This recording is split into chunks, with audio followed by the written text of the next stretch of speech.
So anyhow, ito muli sa mga kaibigan ko na nagre-reels, na nangangailangan ng tulong ko. Alam mo, bago tayo mag-reels, dapat bago kayo mag-reels, may cellphone kayo, may wifi kayo, para hindi kayo nanahingi ng tulong sa ibang tao. Which ako, yes, nagbibigay naman talaga ako ng tulong. Nagbibigay ako ng tulong. Pero, kaibigan, ako, pinapalo kita. Minsan, sinishare kita. Pero, pupunta ako dun sa bahay mo. Na isang share, hindi mo ako na-share.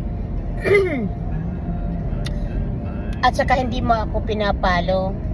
Tapos, manghihingi ka sa akin ng tulong. Walang masamang humingi ng tulong.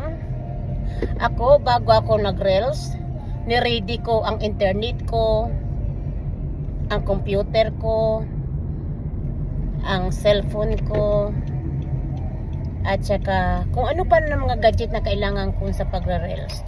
Tingnan mo yung buhok ko tumatayo. So, I'm sorry my friend o sino man dyan na humingi sa akin ng tulong. Kasi ang tinutulungan ko, yung nagpapalo din sa akin, nagpapaluhan. Ayun dapat ang reels, magkaibigan, magpaluhan, kahit hindi nag-uusap, pagpaluhan. 'Di ba? Thank you.